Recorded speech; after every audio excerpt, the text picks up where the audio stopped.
тайлагдшгүй далд чанд тийм үг хиллэг ашиглах дургүй. Ер нь л бид нар ямар үгээр хоорондоо ярилцаж ойлголцдог, өөрсдийнхөө дотор байгаа мэдрэмжээ ямар үгээр илэрхийлдэг, яг тэр үгээр нь л бичхийг хичээдэг. Зарим зүйлийн хажуугаар бол дугаа өнгөрч болно. Зарим зүйлийг бол тэсэд гарч болно. Тэгтээ заавал дуурахгүй бол болохгүй нэг үг гэж байдаг. Гой сайхан ч байж болно, муу мухай зүйлч байж болно. Хүний зөв сайхан зан чанар эсвэл буруу алдаатай, засууштай зан чанарч байж болно. Тэгэхээр ер нь тэсгээ байгаа л бичдэг баг.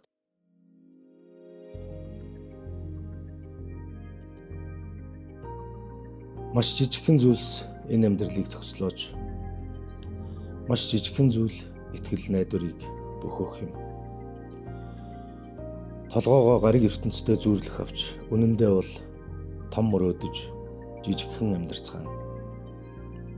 Бага мэдэрч, бага өгч, бага бодож, эцэст нь байгаагүй мэт үгүй болох биднийг бяцхан солир, бяцхан нунтаг, толгоороо хөөрсөн багахан цус, баярын бэлуу, үрийн шингэн, сандал суудал, ердөө нэг мөт хоосонцор, мөөгөнцөр, харшил, шарилжтай архил нөгөө ертөнцид хүрхчиг шахах юм.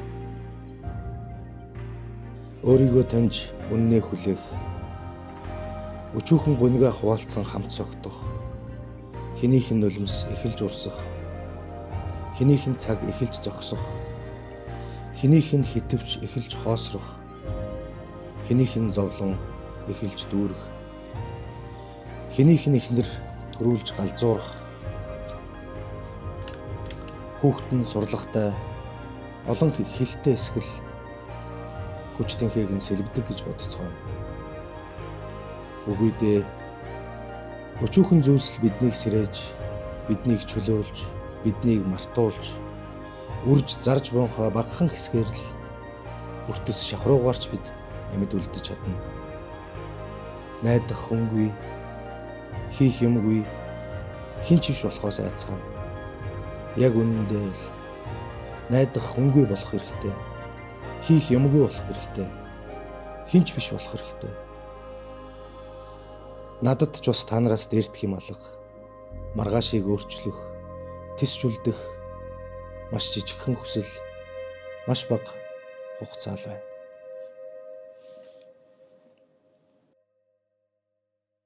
Том зүйлс ер нь бол их жижигхэн зүйл дээр харагддаг. Хүний яг өөрийнх нь зан арын шин энэ хүн яг үнэн хүн юм уу, эсвэл дүр эсгэж байгаа мó гэдэг нь зүртэл нэг жижигхэн зүйл дээр харагддаг. Гэхдээ бид нар айхтар том юм бодоод тэр жижигхэн зүйлсээ дандаа орхигдуулдаг гэж боддог л доо.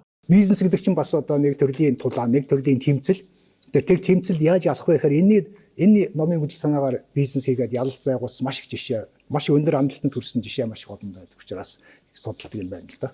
Ер нь эртний дэлхийн ертөнцид дайн гэдэг чинь өөрөө ингээд нэг байнгын ер нь дайтахгүйгээр улс орон овг аймаг өөр хоорондын харилцааг маш зарим хэцүүдсэн үед тэгэл дайтдаг учраас дайн гэдэг өөрөө их чухал зүйл ажилтдаг. Тэгэхээр цэрэг засан дайтах урлагийг эзэмшнэ гэдэг нь боловсрол байсан юм шиг байна.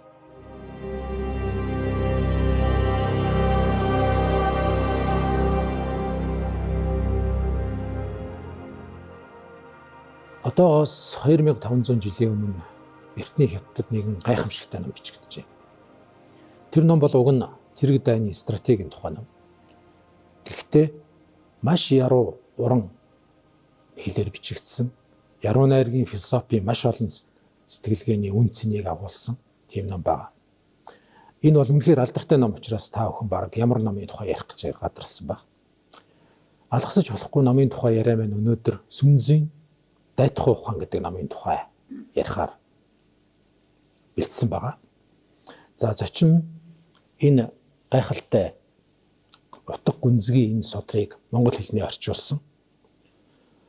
Утга зохиолын нэрт орчуулагч Монгол Улсын их сургуулийн Күнзийн институтын дэвсгэр Минерлийн Чимэцэн ах маань. За Чимэцэн ахын тухайд давч танилцуулахад эртний хятадын философи сэтгэлгээний ноён оргил тусгал болсон 4 ном гэж алдартай ном бий. Одоо монголчууд ч гэсэн Иоанн Гүрний үеэс бас маш сайн мэддэг байсан их чухал хятадын философи ер нь үндэс болсон тийм ном. Тэр 4 номыг дөрвөлөнгийн чимцээ яах монгол хэлэнд орчуулж гаргасан байгаа. Тэгэхээр хоёулаа үндсэн ярианд орохоос өмнө энэ 4 ном ямар учраас ийм онцгойлон энэ 4 номыг ярьдаг болсон. Энэ 4 ном ер нь ямар утга учиртай юм бэ? Энэ талаар манай үзэл. За баярлалаа. Өнөөдөр нэвтрүүлэгт орж байгаа дэй бас их баяртай байна. Тэгээд энэ эртний хятадын гүн ухааны сэтгэлгээ үндсэндээ 2 том урсгал чиглэлээр одоо үүсч бий болоод хөгжөөд өнөөдөр хүртэл одоо ингээ уламжлаад явж байна л да. Энэ нэг нь бол одоо күнзийн сургаалтны күнзийн урсгалжийг нөгөө лаузын урсгалж даурсизм гэдэг ингээ явдаг. Тэгэхээр күнзийн урсгал сургаалтны урсгал чиглэлийн одоо хамгийн алдартай ном гэвэл сая таны дурдсан энэ алдарт дөрвөн бичиг 5 ном гэж 9 номоор одоо ингээ уламжилж ирсэн байна л да. Манай өнөөдрийн хүртэл энэ 9 ном бол үндсэндээ күнзийн сургаалтны одоо бүх сургаал номдол багтцсан күнзтэй күнзийн шавийн шав гэдэг хэдэн зуун одоо мянган жил уламжилсан ийм одоо алдартай бүтээл л дээ. Энэ номууд дээр хүнзээ одоо шүүмжил өгвөл их суртах бай, хэв дундын ёсон, мэн зүвч гэдэг ингээд ийм дөрвөн одоо алдартай ном байдаг. Тэгээ күнзийн шав бол одоо зэнгз гэдэг нь одоо их суртахыг одоо уламжилсан байна. Зэнгзийн шав нь зэсэ гэдэг одоо күнзийн ач хүү.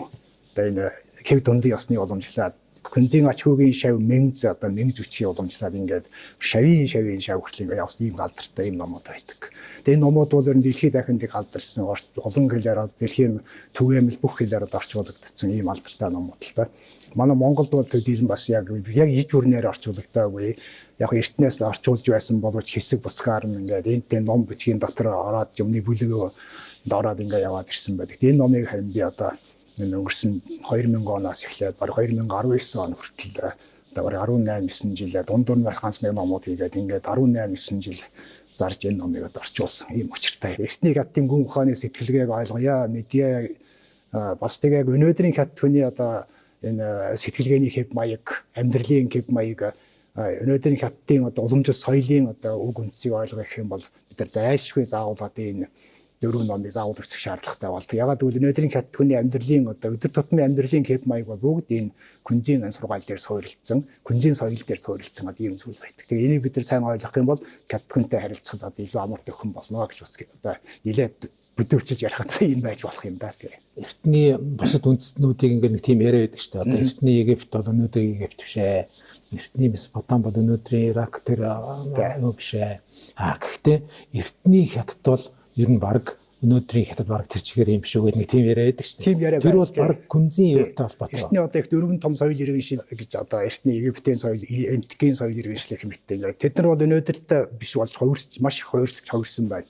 Гэтэл соёлыг хятадын соёл бол огт өөрчлөгдөөгүй гэж ингэж үздэг. Огт тасалдаагүй соёл бол бас хятадын соёл гэж одоо явж хурж ирсэн. Тоёмбэ гэж одоо Английн алдартай одоо түүхчийн бас хийсэн судалгаа байдаг. Энэ хүн төрөлхтний түүхэнд одоо энэ 4000 жилийн дотор энэ 26 соёл иргэншлийн 26 кеп маяг одоо энэ ертөнцийн одоо оршин тогтнож ирсэн байна гэж. Тэрэн дотор түүний дотор хамгийн ганц одоо хятадын соёл иргэншил огт тасалдаагүй явж бус соёл иргэншлүүд тасалдаад явах юм ингээд ирсэн ийм түүх байдаг. Тэрний нууц нь одоо юу вэ? Тэр одоо энэ одоо яг тэр нарийн нууцыг одоо бид нар бас яг тэрийг хэлэхэд бас их хэцүү л дээ. Гэхдээ ер нь энэ хан зүсгтэй бас холбоотой зүйл энэ бол. Хан зүсг нь ерөөс өөрчлөгдөөгүй хятадын.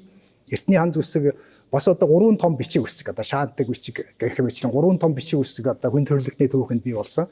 Тэр нөгөө хоёр бичиг үсэг нь одоо ингээд устдад алга болсон. Гэтэл хятадын хан зүсг ерөөс устдаагүй. Анхны юунаас ингээд яг боловсронгуй болоод төгжөөд өөрчлөгдөд одоо өнөөдөр хүрээд ирсэн. Тэгээ энэ ерөөс өөрчлөгдөөгүй юм юмуд маш хятад маш их байд. Энэ бас холбоотой байх гэж байна. Таны орчуулсан энэ 4 номын том 4 бичигчэнд бүгдээрээ уг их нь бол эртний ханзаар байдаг.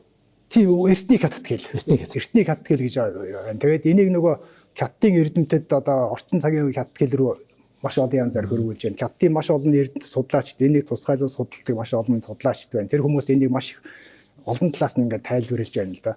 Тэгээд бид нар одоо тэр номуудын аль нэг номыг орчуулгын тулд бид уран зохиолын ном бол нэг арманыг шууд барьж яваад тэр арманыг орчуулна. Яг дунд нь янз бүрийн бид нар лавлах бичиг үзэж болно. Гэтэл энэ эртний хятадын сонгодог ном бичгийг орчуулахад тэгж ерөөсөө болохгүй. Өөрөөр хэлбэл ер нь товчоор хэлэх юм бол нэг ном орчуулгын тулд одоо манай зах нь 15 20 ном үзэж тэрний дундаас нэг одоо Монгол хувлөөр одоо бид нар гаргах. Яг тэр хятадын эрдэмт өөрснөө нэг мөр болж чадаагүй. Янз бүрээр тайлбарладаг. Янз бүрээр одоо хэлдэг учраас бид нар аль болох одоо тэрний уг хятад ихтэйгийн орчин үеийн эрдэмтэд юу гэж аль нь эрдэмт гэснээр илүү одоо нэг үзэж байна гэдгийг одоо бодож ил тэгж орчуулж байна л да. Тэгээ бусад хэлний одоо орос хэлээр ч юм уу англи хэлээр ч юм уу орчуулсан орчуулгуудыг одоо юу болгож давлах болгож одоо үзэх маягтай. Ийм маягаар нэг одоо хөвлөөр гаргаж байна л. Одоо эртний хятад хэлний тодорхой зарим үг гэхэд орчин үеийн хятад хэл рүү бүр хид хідэн өөр утгатай буухаар тийм байдаг юм. Маш олон янзын утга агуулж байна.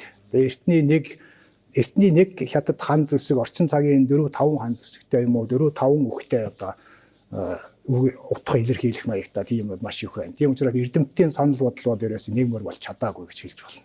Гэхдээ ерөнхий нэг юу байна нэг ерөнхий нэг урсгал чиглэл байна. Тэр урсгал чиглэлийг одоо дэлхийн бус хэлний орчуулгууд гэсэн тэр чиглэлийг барьж байгаа учраас бид нар бас тэр чиглэлээр явж байна л да. Тийм.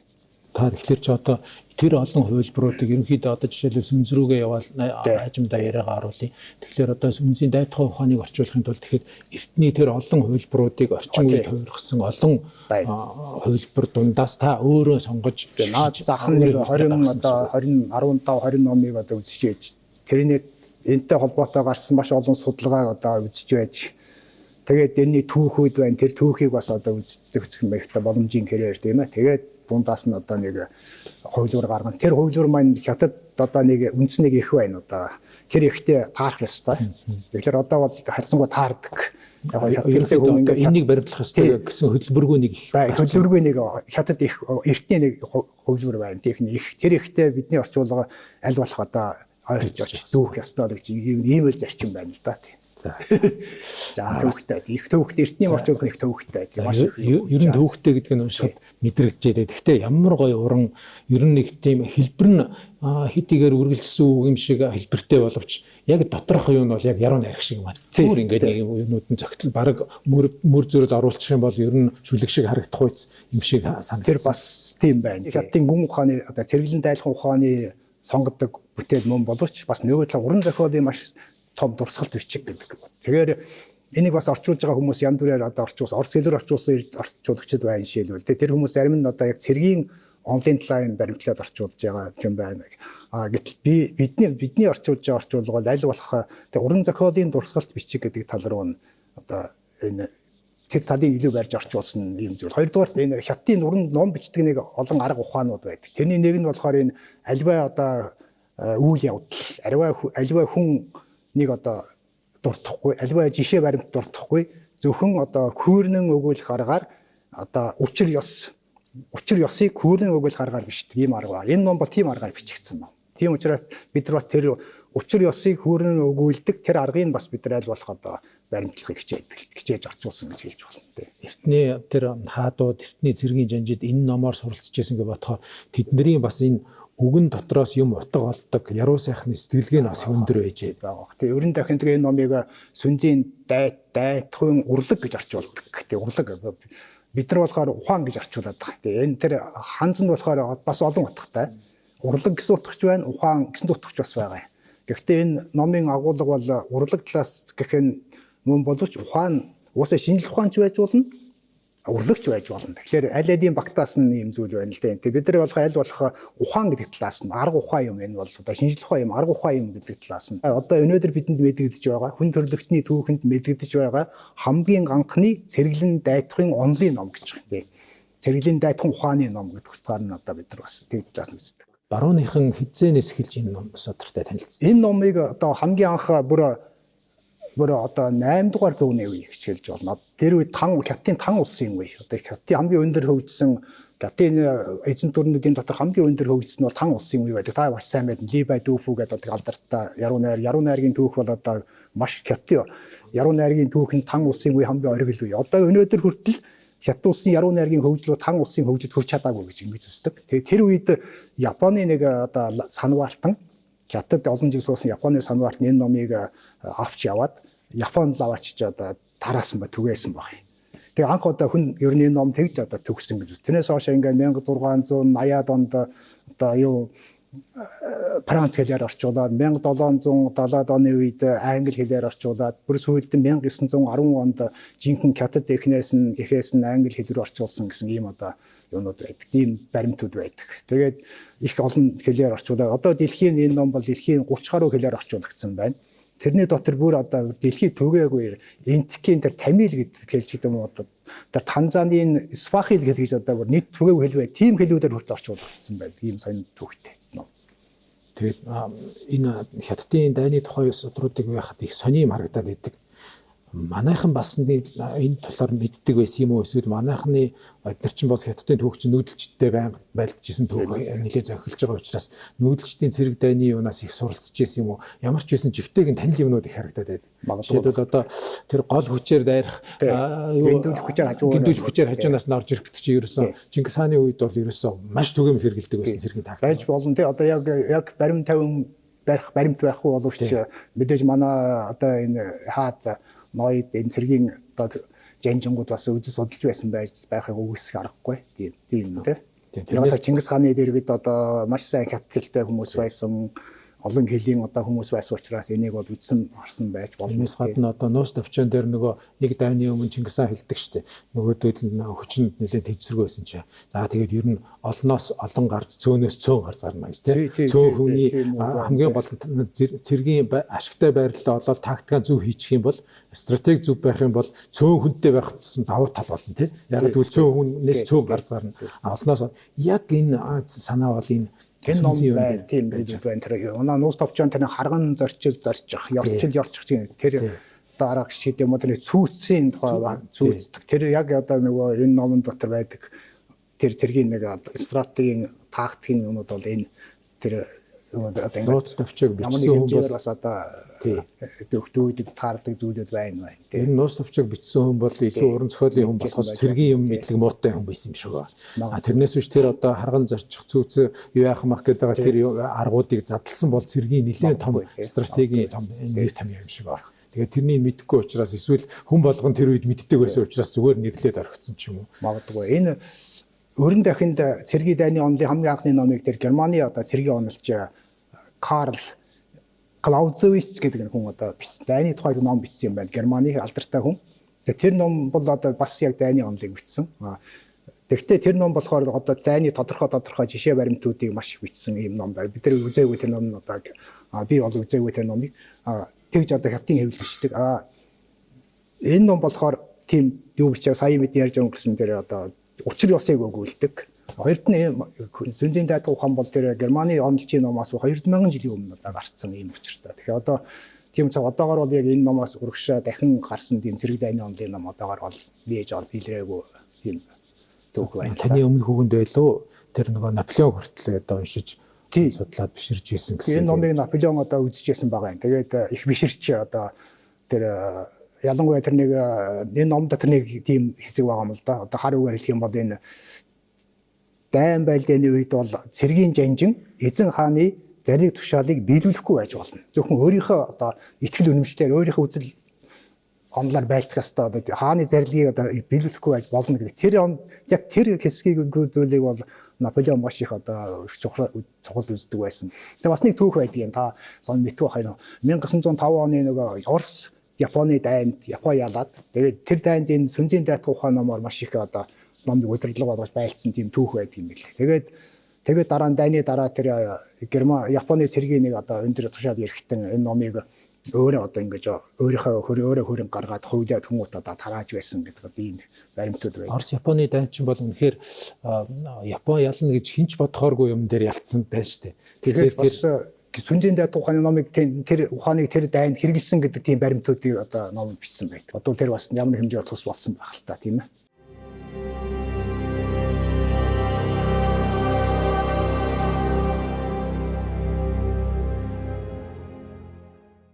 Дайнд хандах хандлага гэдэг нь өөрөө ямар мундаг хандсан. Одоо мань хүн бол тэгж байгаа шүү дээ. Ер нь за дайтвал мэдээж ийм нөхцөлтэй ингээл байна. За дайдахгүйгээр ялвал хамгийн сайн гэж. Тэ. Дайн хийн хүний амь гарцтна гэдэг бол хамгийн муу хувилбар биш дайны. Гэтэл одоо хүртэл явж ирсэн бүх дайнуудыг тэр дундаа одоо дэлхийн хамгийн том хүндрэлтний хамгийн том дайн дэлхийн 2 дугаар дайн. За яг дэлхийн 2 дугаар дайн ерөнхий рам бол манайхны 13 дугаар зуунд хийжсэн дайнаас хамаагүй жижиг юм байл л дээ зүгээр. Тэгэхдээ дэлхийн 2 дугаар дайныг л одоо бид нэр нэлээд сайн судлагдсан, түүхэн судлагдсан дайнаар жишээлбэл үзэхэд энэ хамгийн муу дайн байсан байгаа хгүй сүнзэхээр бол маш олон хүн анны аим гардцсан ерөөсөө хоёр талаас маш хүний хүчээр бие биентэй ингээд дийлэх гэж оролцсон. Тэнд баг стратеги гэх юм байгаагүй. Жокийн баримтлагдаг зарчим бол ерөнхийдөө бүр хамгийн муу жанжны алхмуудыг Жоко хийсэн байх жишээ. Тэгээ сүүлд нь одоо хятадууд өөрсдөө тийм цэргийн ийм эртний боломжтой юутай гэхэд Маогийн дотооддоо хийсэн дайн гэхэд бас үнэхээр мунхаг дайн хийсэн болж таарад. Мао ч бол ерөөсөө хамаагүй ерөөсөө хүн бол төрнө. Эмэгтэй хүн л байхад хүн төрнө. Тийм болохоор хүнийг хайрлах хэрэггүй гэсэн тийм зарчимтай иргэний дайн хийжсэн байна. Тэгэхэд чинь сүнз бол хүнийг аль болохоор хүний аим гарцдахгүйгээр ялахыг хамгийн чухал. Тэр энэ номын 3 үзэл санааг одоо гол номлосон гэдэг одоо судлаач биш. Нэгдүгээр тэр дайн сая таны хэллээ тэр дайн планы хэрэгт бол маш одоо анхаарал болгоомжтой хандах хэрэгтэй. Хөнгөн хуумгаа хандаж огт болохгүй. Хоёрдугаарт нь бол дайлуулах дайтахгүй. Дайнаас болгоомжлох, сэрэмжлэх, аль болох дайтахгүй байх хэрэгтэй. Энэ номын үзэл санаа нь. Гурав дахь үзэл санаа нь болохоор энэ хэрвээ дайтах юм бол дайн эцсийн ялтыг олдог төгс чадвартай байх хэрэгтэй. Ийм 3 үзэл санааг номлосон гэж. Тэгээ сая таны ярьж өнгөрсөн дээр арга ухаанаар дайтах бол дээд зэрэг. Арга ухаанаар буулган авах бол хамгийн одоо дээд зэрэг. Хамгийн адаг зэрэг нь бол хомборглон дайрч одоо хүүс тэмтэрч устгах бол хамгийн адгийн зэрэг гэж одоо ингэж үзсэн байна. Тэгэхээр энэ дайныг бол энэ номын үзэл санаа бол ерөөсөө дайтах биш, аль болох дайнаас зайлсхийх, дайнаас сэрэмжлэх, дайтахгүй байх. Дайтахгүйгээр дайснаа буулгаж авах гэдэг одоо ийм арга ухаан. Энэ бол бас хятад ухаан гэж хэлж байна тийм. Бас дипломат ясны бас тийм одоо үзэл санааг номлосон тийм ном гэж үздэг тийм. Тийм учраас энэ номонд нөгөө дөнгөж эхний хуудсыг одоо нүрээс өгтөл одоо дайн тулаан бол бас даяар их улсын хэрэг гэж хэлсэн байдаг тийм. Улс орны мөхөхгүй сүрхэхгүй, хүн ардын өгөхгүй сэхэхгүй, улс орны мөхөхгүй сүрхэхгүй бүгд дайн тулаантай холбоотой учраас маш их сэрэмжлэн магадлан шинжлэхгүй бол болохгүй байлаа ингэж хэлсэн ийм одоо зүйл. Мөксөн улсыг дахиж мандуулдаггүй. Өгсөн хүнийг дахиж амьдруулах аргагүй тий. Ерөөсөн нэгэн улс мөксөн бол дахиж одоо сэхэх ямар ч боломж байхгүй. Тийм учраас дайн гэдэг бол одоо даяар улсын одоо хөв заяатай холбоотой хэрэг гэдэг юм маш их чухал гэж хэлсэн. Тэгээ бас нэг гоё санаа нь дайнд ялахын тулд хаан манаас ахуулаад хамгийн доотлын жагсаалын цэрэг хүртэл санаа нэг байх хэрэгтэй. Тэгэхгүй тэр хоёрын санаа зөрүүтэй байд ялахгүй.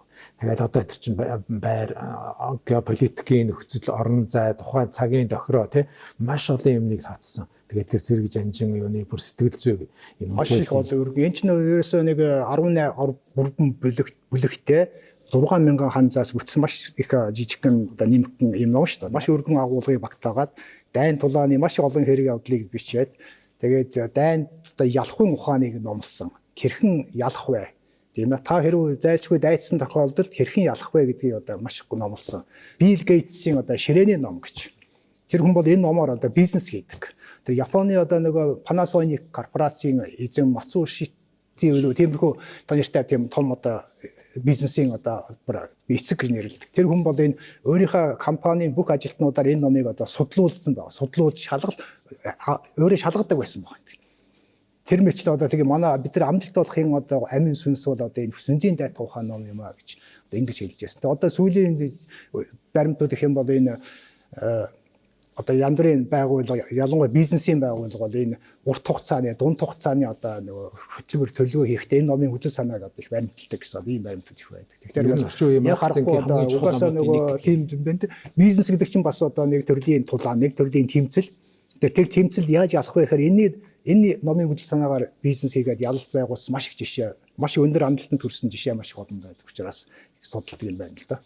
Ер нь эртний дэлхийн ертөнцид дайн гэдэг чинь өөрөө ингээд нэг байнгын ер нь дайтахгүйгээр улс орон овг аймаг өөр хоорондын харилцааг маш зарим хэцүүдсэн үед тэгэл дайтдаг учраас дайн гэдэг өөрөө их чухал зүйл ажилтдаг. Тэгэхээр цэрэг засна дайтах урлагийг эзэмшнэ гэдэг нь боловсрол байсан юм шиг байна. Хэр өндөр боловсролтой хэмжээнд хэр цэрэг засах чадвараар одоо тэр манай Монголын нууц тавчаад хүртэл гарч идэг шнэ. Нөгөө хин Жамуух Тэмүүжинд хэл өгүүлэхтэй. Энэ цэрэгээ өөрөө засч чадахгүй намайг зас гэж байна. энэ зэрэг засах чадваргүй учраас энэ нөхцөл түн байна. Энэ бол ер нь явахгүй. Тийм болохоор чи зоригтой бай.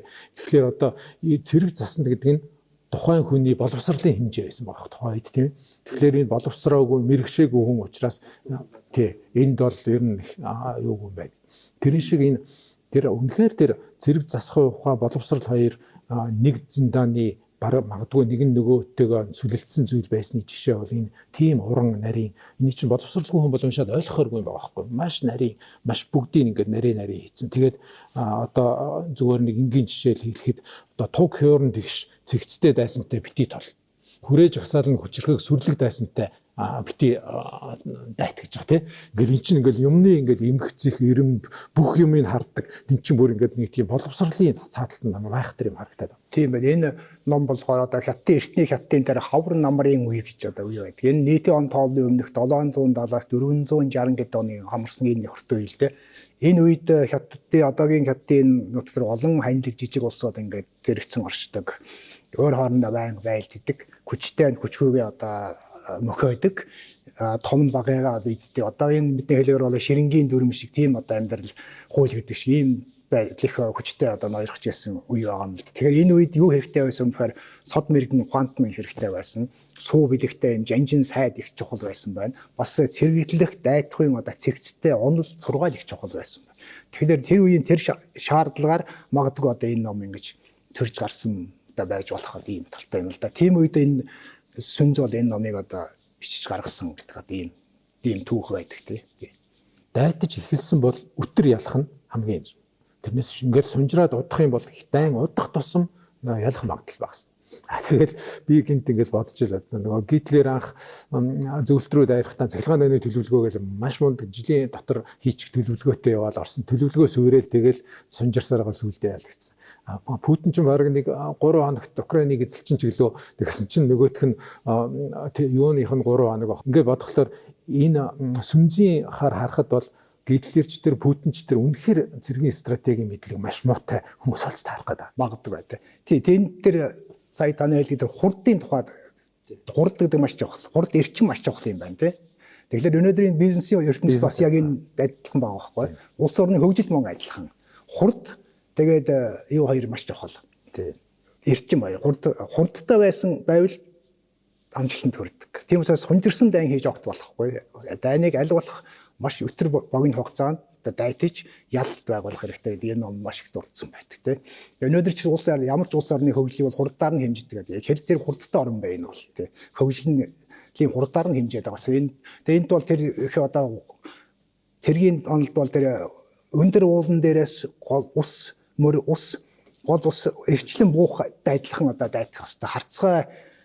Харцгай одоо шуу бусад шуудыг одоо шунган дайрч барих мэт тэр маягаар одоо дайтах хэрэгтэй гэж одоо номс. Тэр нь маш хурдтай маш хурд. Тэр тийм хурдтай үед бол одоо тэр хурдыг бол хүн гүйцэж харж чадахгүй.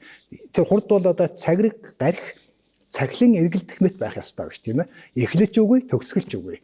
Ингээ цагрэг гарах ингээ маш хурдтай эргэлдэх юм бол хүн тэрний эхлийг харж чадахгүй, төгсгийг харж чадахгүй. Тийм учраас дайн бол мөн адилхан цагрэг гарах эргэлдэх мэт, цаглан эргэлдэх мэт тийм хурдтай байх хэрэгтэй. Тэгэх юм бол өрсөлдөгч тал бол ямар ч одоо эсрүүц ямар ч одоо юу болно, чадваргүй болдог гэж энэ тийм номлууд энэ ном дотор маш их байдаг. Манай өвгд эцсийн нөгөө их гүрэн байгуулсан юу ч гэсэн хурдтай холбоотой ш. Тэр үед ч ерөөсөн Монгол цэргийн тэр давшилтаа юуны хурд төлөвлөсөн хурдыг бүр таамаглахын аргагүй байсан. Одоо жишээлбэл бас нэг жишээ явахад зэв нөгөө Дунчаа гэдэг нэг хот руу дайраад хот нь маш сүрхий шивэдээд ятсан байнгут нь дорн цэргээ татаад маш хурдтайгаар яваад за тэднэр сургаггүй боллоо гэж эхлэв нь хэдэн хоногийн газраас буцаж яваад нөгөөх нь задарсан байна гэсэн.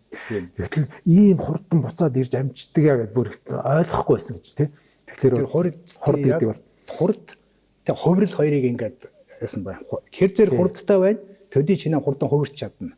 Хувиралт маш чухал юм байна. Өөрчлөгдөж чадна гэдэг нь даваа тал гэдэг. Маш хурдан хурдтай, маш хурдан хувирч чаддаг. Тийм одоо улс тийм айрам одоо хэлээр бол тийм ээ. Бол одоо ялт байгуулахад амархан гэдэг энэ номонд маш их дурдсан байдаг. Тийм болоод одоо энэ орчин үеийн маркетинг стратеги маш том чухал гарын авлага болчиход байна. Ер нь одоо барууныхан ч бол ерөөсөө тэр дайтхын одоо тэд нэр хамгийн анх орчуулснараа юм шиг art of war гэдэг нь тэр урдлаг. Тэгэхээр тэр чинь ерөөсөн бизнес хийдэг хүний унших ёстой, зайлшгүй унших ёстой нэг 10 ном гэхэд 10-т нь явж идэг ч юм уу, 5 ном гэхэд 1-т нь явж идэг тийм ном байдаг шүү дээ. Тийм. Тэр одоо шил амт бол 5 зүйлээс бүрддэг гэж байна. 5 зүйлийн амт ингээд төгс бүр явах юм бол тэрний хувирах юм бол түн бүмэн амт болж чадна. Игшиг бас ая игшиг эртний хатны игшиг 5 зүйлээс бүрддэг байсан. Тэр 5 игшгийн хослон дуурсахаараа түн бүмэн ая болж хувирдаг. Учраас тэрийг бол хинч үүсэж чадахгүй. Дандаа тийм утаа дүүрсэн тийм. Өнгө бас 5. Өнгө бас 5 өнгөд хостоо орохоор түн бүмэн өнгө болж чадна гэдэг. Энэ мэтлэн энд бол тийм тэр таны сая ярьсан тэр уран зохиолын одоо нөгөө зөөрлөл, харгуулал, зэрэгцүүлэх мэтийн юмуд маш их аргуудыг маш их хэрэгэлсэн ийм ном л да. Тэгээ бид нар аль болох одоо тэрийг бас нэг амтын одоо энэ номонд шингээж орчуулах гэж одоо их хичээсэн тийм учиртай юм.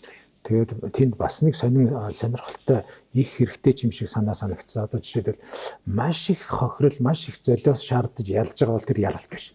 Тэгэхээр одоо бизнес дээр ч гэсэн маш их мөнгө зараад, маш их зарлага гаргачаад тэгээд ашиг олж байгаа бол тэр ер нь ашиг биш юм шиг байна. Тэгэхээр өнөөдрийн манай эдийн засгийн байдал ч гэсэн харагдаад байгаа шиг байна. Одоо ингээд уул уурхаагаас бид нар уул уурхаагаар амьдарч байна, уул уурхаа тэргүүлэх салбар гэдэг аваалвч цааталт нь үлдэж байгаа хохиролтой болохоор тийм их олон хүний амжиргаа хохироо тийм бэлчээр одоо уламжлалт соёл олон юм сүйдээд гол горихгүй болоо тэгээд эцэст нь ашиг олж байгаа бол тэр ер нь ашиг мөн үү? Ингээд харахаар ер нь бүх юм таармар ном харагдав. Энэ ном бас яг таны ярьсан зүйл бол энэ ном байна тийм ээ бас тий одоо тэр маш их зардал гаргаж дайтах бол ямар ч ашиг байхгүй. Хүн ардын амь насыг сүйтгэж эд хөрөнгийн асар ихээр сүйтгэсэн дайм бол хамгийн муу дайм гэж одоо энэ номонд тэр хамгийн муу дайм тийм байж болохгүй. Тэгээ энд нэг бас нэг чухал үзэл санаа тэр одоо нөгөө эсрэг талаа таньж мэдхийг их чухал хэлсэн байгаа юм. Та өөрийн биеийг мэдээд өстөн дайснаа мэдэх юм бол хэдвээ 100-та байлдвч хизээд ялна. Өөрийгөө мэд эсрэг талаас мэдж явах юм бол байлдах бүрийдээ ялна гэсэн үг тийм ээ. Өөрийн биеийг мэдээд өстөн дайснаа мэдэхгүй бол заримдаа ялна, заримдаа ялагдана. Ялахгүй байвч ялагдахгүй бас байна.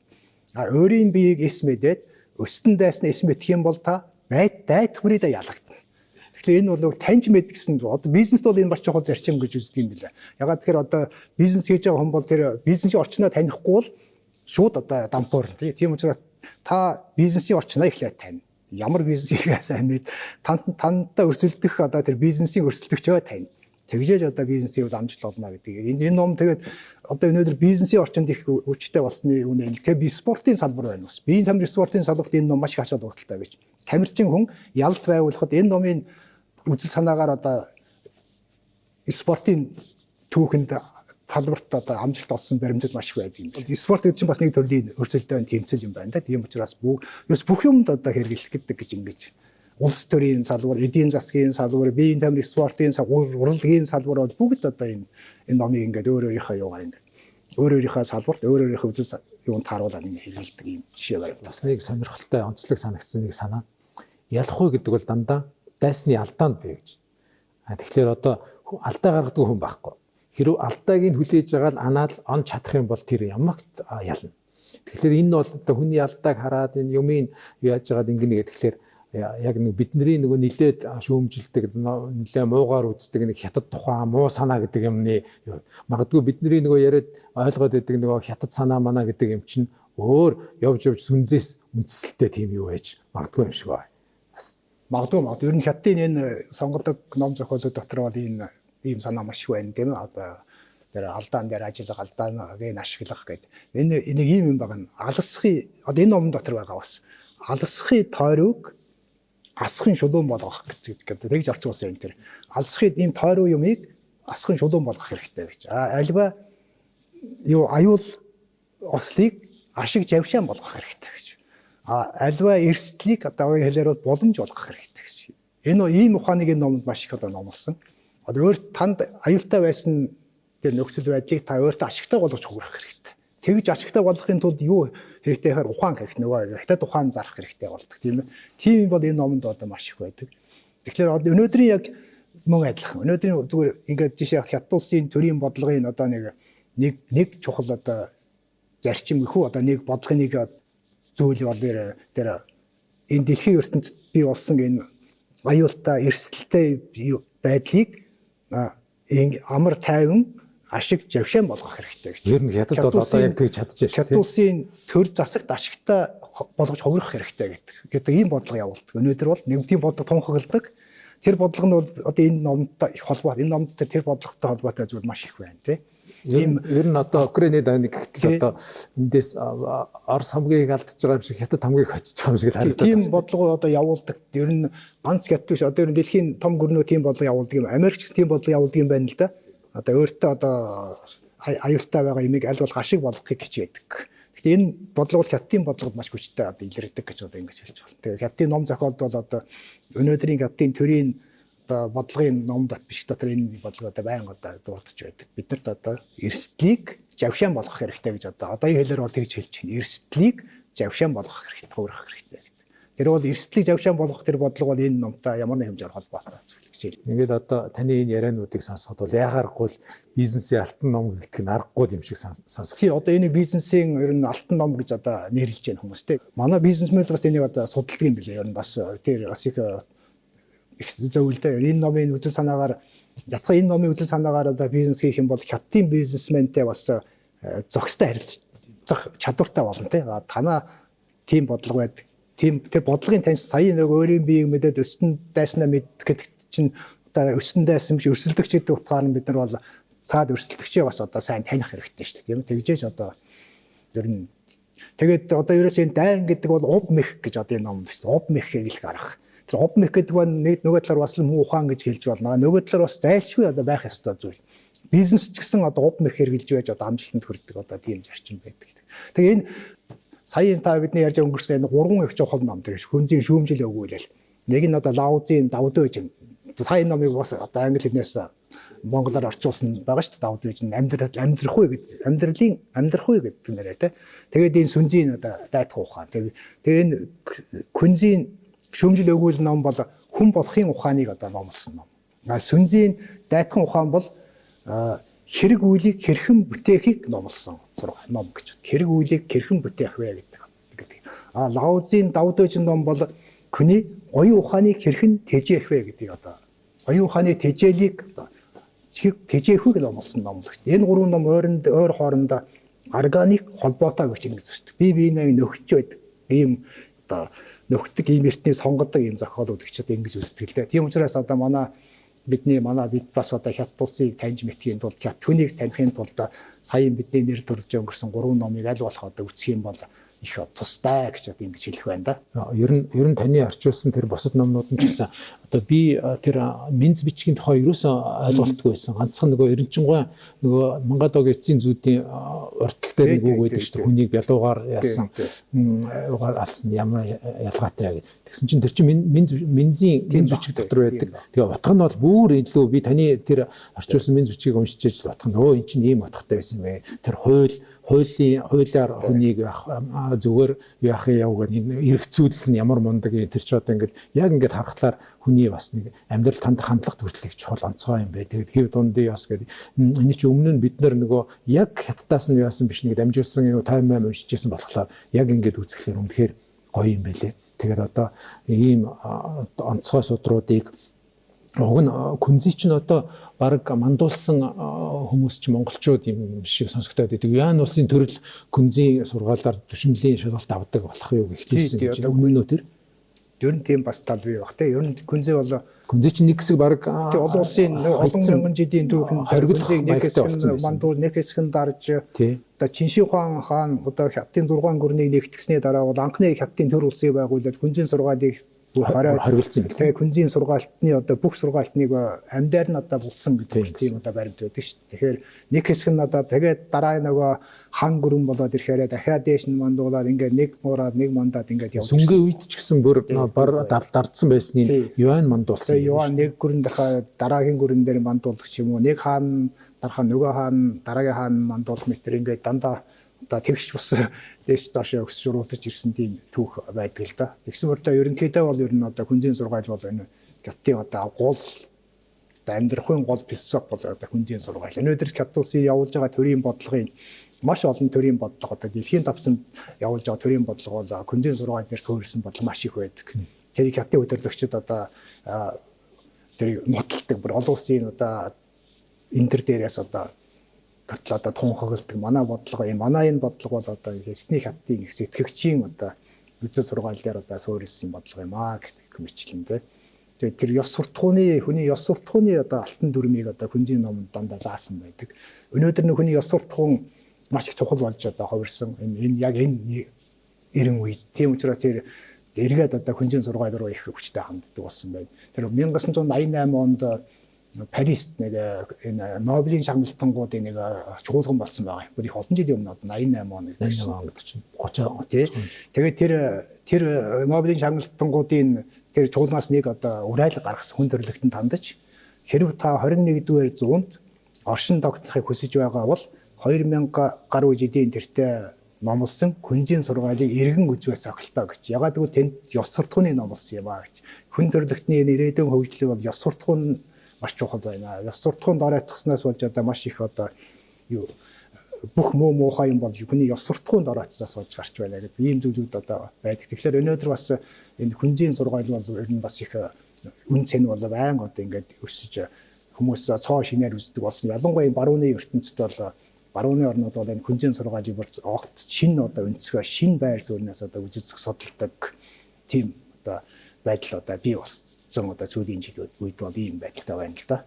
Тэгээд Жимцээ ахтай уулзаж ярилцсан завшааныг ашиглаад үзэгчдтэй хэлэхэд ер нь күнзийн сургаал гэдэг бол зөвхөн күнз биш, күнзээс эхэлсэн асар том оюун санааны том өв тэр зохицын хамгийн гол 4 ном Жимцээ ахаар орчуулгаар одоо монгол хэл дээр байж байгаа. Барууны бизнесийн алтан ном гэж тооцогдож байгаа энэ эртний Хятадын судрыг мэдээж та бүхэн уншаарай. Энэ бол уншихад маш бага цаг орно. Гэхдээ энэнийг зөвхөн нэг гүйлгэж хараад унших биш, байнга эргээд харж байвал яг гэвэл их жижигхэн ном учраас хүн жижигхэн жоохон юм байна нэг цагийн дотор уншичаа цааш нь тавьчвал бас харамсалтай эргээд байнга харж чамаар тийм ном. Тийм болохоор бид нар зориуд онцлоод ярьсан шүү. Тэгээ уран зохиолын номууд донд яагаад энэ номыг онцлсан бэ гэвэл энэ номны хэл үнэхээр гайхалтай бол цэвэр онцгой яруу найраг. Ер нь бусад түрүүний хэлсэн Жимцээ ахын бос номнууд ч гэсэн гоё яруу найргийн хэлээр бичигдсэн. Гэхдээ энэ бол бүр яруу найргийн хэлээр тэр стратеги гэсэн хэлээр үнэхээр сонирхолтой байхаа гэж бодож байна. Энэ номныг бүр нэг гүнд нь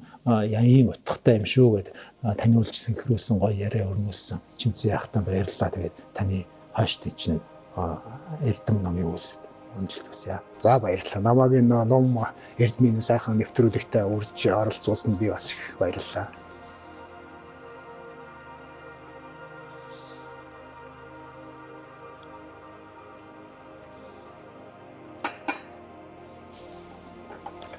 Та энэ дөрвийг сүүлд нь нэг форматаар нийлүүлж энэ яг нэг хайрцанд 5 ном болгоод гаргасан. 5 ном болгоод гаргасан. Тэгээд энийг оруулаад тэгээд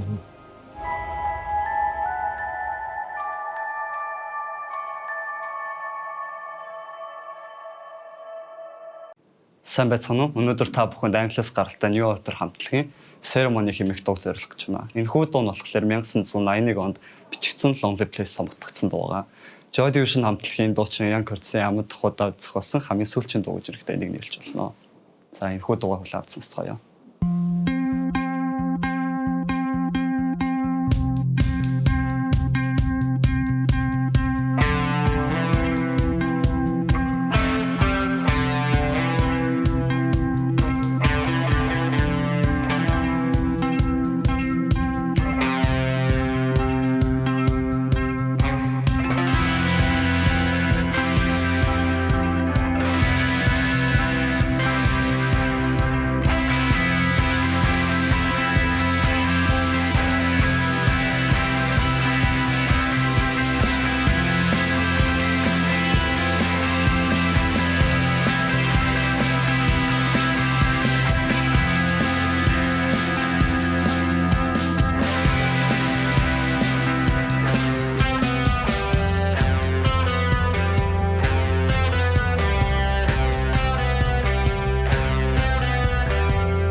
سمغار ورديها الشقا يتبت سمغار ورديها الشقا واجي غيماني فرقت واجي غيماني فرقت درها نرينا للنوفلي درها نرينا للنوفلي لا ترهنم تبدالتتا لا ترهنم كم تبدالتتا